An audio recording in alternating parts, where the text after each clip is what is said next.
السلام علیکم ویورز، میرا نام عطاء الرحمن اور آپ دیکھ رہے ہیں عطاء بخاری یوٹیوب چینل۔ قرآن کریم کی مسلسل ایکسپوزیشن کے سلسلہ میں آج ہم سورہ آل عمران کی آیت نمبر 158 کی ایکسپوزیشن کریں گے۔ مختصر سی آیت ہے لیکن بڑی ہی میننگ فل ہے، اور اگر یہ اس کا مطلب سمجھ آ جائے اور اس کے اوپر یقین ہو جائے، سمجھ تو آ جائے گا لیکن یقین کی کمی ہے۔ کہتے تو ہم ہیں کہ قیامت ہوگی اور اکٹھے کیے جائیں گے اور وہاں پر انسانوں کے ساتھ انصاف کے ساتھ فیصلہ ہوگا۔ یہ ہمارا یوں کہہ لیں عقیدے کی حد تک، یعنی مذہب میں تو عقیدہ ہوتا ہے، قرآن میں تو نہیں ہوتا، تو یہ ہم نے بس ایک عقیدہ بنایا ہوا ہے۔ یقین اور چیز ہوتی ہے، عقیدہ مذہب میں ہوتا ہے۔ قرآن کریم ایمان کی بات کرتا ہے، عقیدہ کی بات نہیں کرتا۔ ایمان کا مطلب ہوتا ہے کوئی چیز بائی انٹلیکٹ سمجھنا، اس کو انڈرسٹینڈ کرنا، جب سمجھ آ جائے تو پھر اس کے اوپر یقین رکھنا، اس کی صداقت پر یقین رکھنا۔ انگلش میں فیتھ، بلیو کے جو لفظ استعمال ہوتے ہیں، یہ ایمان کے معنی نہیں ہیں۔ ایمان کے اندر کوگنیٹو پروسیس ہوتا ہے، فیتھ کے اندر، بلیو کے اندر اور عقیدہ کے اندر کوگنیٹو پروسیس نہیں ہوتا۔ اور آپ کو پتہ ہے کہ کوگنیٹو پروسیس سائنٹیفک پروسیس ہے۔ کوئی چیز آپ بائی انٹلیکٹ سمجھتے ہیں، جب وہ سمجھ آ جاتی ہے تو پھر وہ آپ کا برین اس چیز کو ایکسیپٹ کرتا ہے، پھر وہ دل میں اترتی ہے۔ یہ سائیکولوجیکلی فلسفک وے سے میں آپ کو سمجھا رہا ہوں۔ یہ چیزیں یہاں پر تو نہیں ہیں، لیکن میں شروع سے ہی اس لیے سمجھا رہا ہوں تاکہ آگے یہ چیز آئیں گی۔ پیچھے ایمان کا تو بار بار آ رہا ہے، لیکن یہ موقع ہے یہاں پر کہ اب اس کو سمجھ لیا جائے کہ یہ جو عقیدہ ہے، یہ وہ معنی جو مذہب نے دیے، جو عقیدہ دیا، قرآن کے بالکل خلاف ہے، حقائق کے بھی خلاف ہے۔ اللہ کی صداقت پر یقین، اور یقین سے پہلے ان کو سمجھنا کہ ضابطے اور قانون ہے کیا، تبھی تو یقین ہوگا نا۔ اب مذہب میں عقیدہ ہوتا ہے۔ عقیدہ کیا ہے کہ جی میں فار ایگزامپل کہ میں درود پڑھوں گا تو مجھے آگ نہیں لگے گی، حالانکہ اس کو پتہ ہے کہ میں جھوٹ بول رہا ہوں، لیکن اس کا عقیدہ ہے۔ یہ ہوتا ہے عقیدہ، یعنی درود بھی خود بنایا اور عقیدہ بھی خود بنایا۔ اس کو اتنا مبالغہ میزی پہ لے گئے کہ اس کے پڑھنے والے کو کوئی مصیبت نہیں ہوتی، تو سب سے زیادہ مشکلات میں وہی گرا ہوتا ہے۔ ایمان، قانون اور چیز ہے۔ تو یہ اگر یقین ہو کہ اللہ کے قوانین برحق ہیں تو کوئی ان کی خلاف ورزی نہ کرے،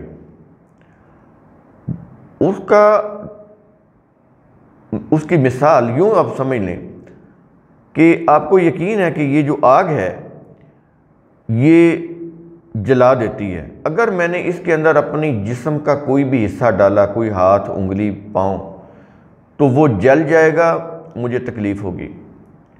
کبھی بھی آپ آگ کے اندر اپنا ہاتھ، پاؤں یا جسم کا کوئی حصہ نہیں ڈالیں گے، کیونکہ آپ کو یقین ہے کہ یہ آگ مجھے جلا دے گی۔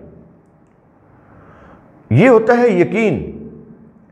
اور عقیدہ کیا ہوتا ہے؟ میں نے ابھی آپ کو بتایا، وہ ایک یوں کہہ لیں ظن ہوتا ہے، غلط، جھوٹ ہوتا ہے، فریب ہوتا ہے، دھوکہ ہوتا ہے۔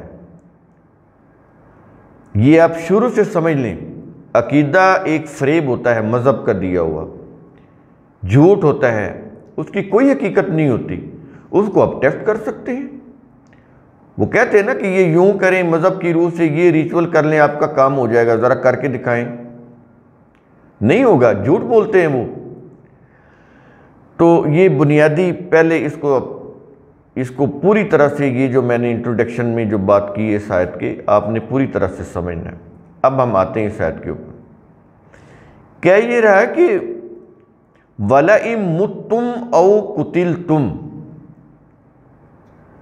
بات ہو رہی ہے اب یقین کی، ایمان کی، تو اس لیے میں نے شروع میں وضاحت کر دی۔ کہتا ہے کہ وَلَئِن مُتُّمْ أَوْ قُتِلْتُمْ، اور البتہ اگر تم مر گئے یا تم قتل کر دیے گئے، یعنی جنگ کی بات، پیچھے بات یہی ہو رہی ہے نا، غزن سے بات ہو رہی تھی، وہ جو کفر اور باطل کے خلاف یہ جو قوتیں ہیں، باطل کی قوتیں، ان کے خلاف کھڑے ہونا، اور عملی طور پر پھر میدان جنگ میں آ کر بھی لڑنے کی ضرورت پڑ جاتی ہے، تو اس کے لیے بھی تیار رہنا، اس میں پھر ظاہر موت بھی آ سکتی ہے، قتل بھی کیے جا سکتے ہیں، تو یہ سارا معاملہ ہو سکتا ہے نا۔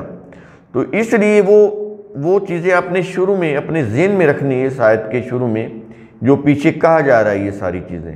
تو کہہ رہا ہے کہ اور البتہ اگر تم مر گئے یا تم قتل کر دیے گئے، تو یہ نہ سمجھو کہ بس قصہ ختم ہو گیا، یعنی ہے نا یہ چیزیں کہ ہم کہتے ہیں بس وہ مر گیا قصہ ختم، قصہ ختم نہیں ہوا، قصہ تو اب شروع ہوا ہے۔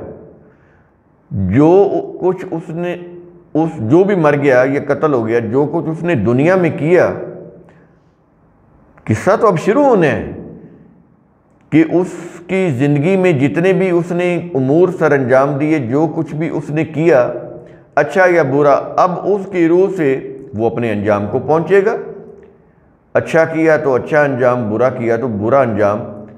تو کہتا ہے یہ ہے اصل چیز جو ہر وقت تمہارے پیش نظر آنی چاہیے، کہ تمہاری زندگی کی ایک ایک جو سانس چل رہی ہے، اس میں جو تم فیصلے کر رہے ہو، جس قسم کی تم پلان کر رہے ہو، جو تمہاری نیت ہے، جو تمہارا ارادہ ہے، اور ظاہر ہے کسی بھی کام کرنے سے پہلے تو نیت اور ارادہ ہوتا ہے نا، قرآن کریم تو اس کو بھی لیتا ہے۔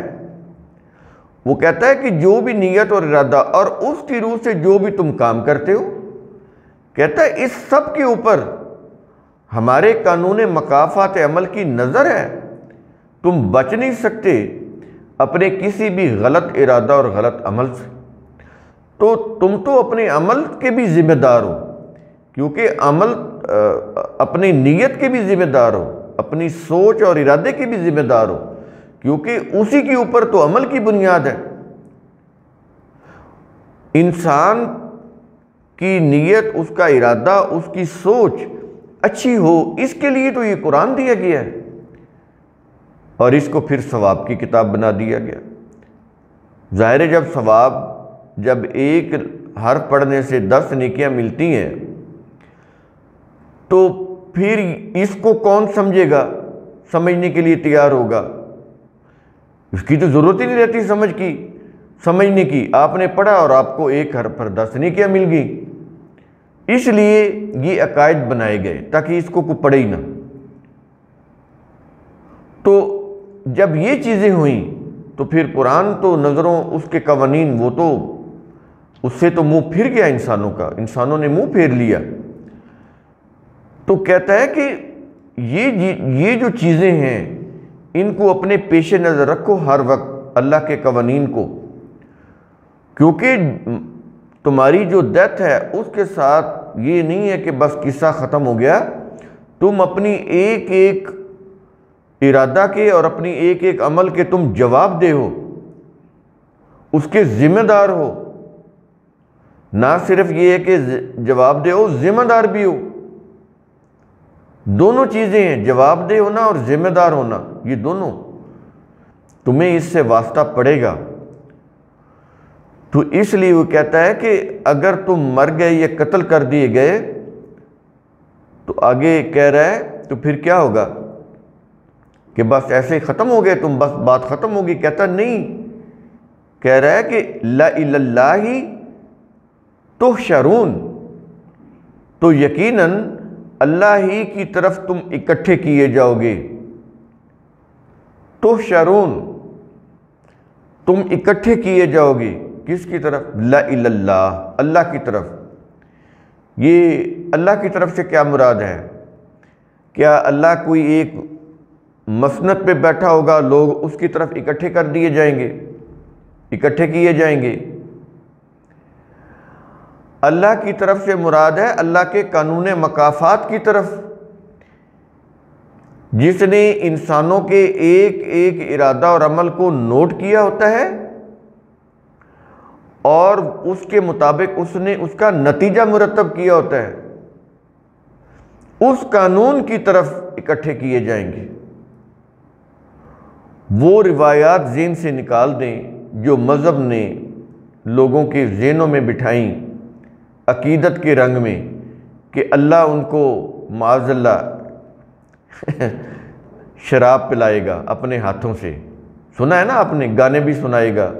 یہ ہے مذہب، یہ ہے مذہبی پیشوائیت کا کردار، کہ کس طرح سے انہوں نے اللہ کے قوانین اور اللہ کے قوانین کی اطاعت سے ہٹا کر انہوں نے لوگوں کو قصے کہانیوں کے فریب میں مبتلا کیا۔ تو جب یہ کچھ کیا تو پھر جو لوگ بھی اس میں آئیں گے، ان باتوں میں، اس فریب کی باتوں میں، تو پھر حقیقت کو نہیں پا سکتے، وہ پھر مینٹل سکنس کا شکار ہو جائیں گے۔ ان کا جو ذہن ہے وہ حقیقت اور سچائی کو قبول کرنے کے لیے آمادہ ہی نہیں ہوگا۔ اس حد تک مینٹل سکنس ہو جاتی انسانوں کے اندر کہ وہ صحیح بات کو سننے، سمجھنے اور اس کے اوپر غور کرنے کے بھی قابل نہیں رہتے۔ تو اللہ کے قانون مکافات کی طرف سب کو اکٹھا کیا جائے گا، تاکہ انہوں نے جو بھی دنیا کے اندر ارادہ کیا اور عمل کیا اس کے مطابق ان کا ٹھیک ٹھیک عدل کے ساتھ فیصلہ کر دیا جائے۔ اور اس میں سٹینڈرڈ کیا ہوگا؟ کتاب اللہ، اللہ کی کتاب وہ سامنے رکھی جائے گی۔ اس نے صاف کہا ہے کہ ووضع الکتاب، کتاب سامنے رکھ دی جائے گی۔ کون؟ یہ قرآن کریم۔ وجیء بالنبیین، انبیاء کو بلایا جائے گا، کیونکہ انبیاء کو کتاب تو دی گئی، اللہ کی کتاب، یہ سامنے رکھ دی جائے گی۔ وجیء بالنبیین والشہداء، انبیاء کو بلایا جائے گا، گواہی دینے والوں کو بلایا جائے گا۔ وقضی بینہم، اور لوگوں کے درمیان حق کے ساتھ فیصلہ کر دیا جائے، حق کے ساتھ فیصلہ کر دیا جائے گا۔ تو یہ چیزیں آپ ذہن میں رکھیں کہ یہ جو اکٹھے کیے جائیں گے نا میدان حشر میں، تو وہاں پر ہوگا کیا؟ کتاب اللہ کی روح سے فیصلہ کیا جائے گا۔ جن لوگوں نے، جن اقوام نے اس کتاب کے اصولوں اور ضابطوں کے اوپر ایمان رکھ کر اس کے مطابق اپنا نظام بنایا ہوگا، اپنی زندگی میں اس قوانین کے اوپر چلے ہوں گے، کتاب اللہ کے جو ضابطے ہیں، تو عدل کے ساتھ ان کا فیصلہ کر دیا جائے گا، وہ جنتی زندگی کے لیے کوالیفائی کر جائیں گے۔ جو لوگ کہ انہوں نے کوئی عملی کوشش نہیں کی ہوگی، جدوجہد نہیں کی ہوگی، اللہ کی کتاب کے ضابطوں کو نہیں تسلیم کیا ہوگا، آخرت کے اوپر ان کا یقینی اور قطعی ایمان نہیں ہوگا، بس عقیدہ ہی ہوگا، تو وہ تو پھر ڈسکوالیفائی ہو جائیں گے۔ اور ڈسکوالیفائی جنتی زندگی سے جب ہو جائیں گے تو پھر کیا ہوگا؟ ظاہر ہے وہ پھر جہنمی معاشرے میں چلے جائیں گے، جہنمی زندگی کی طرف بڑھ جائیں گے۔ پھر یہ دو معاشرے علیحدہ علیحدہ قائم ہو جائیں گے، پھر دونوں معاشرے کے لوگ ایک دوسرے میں کبھی بھی مکس اپ نہیں ہو سکیں گے۔ یہ قرآن کی روح سے میں آپ کو بتا رہا ہوں۔ آیات جب آئیں گی تو پھر ان مواقع کے اوپر ہم اس کی پھر انٹرپریٹیشن کریں گے۔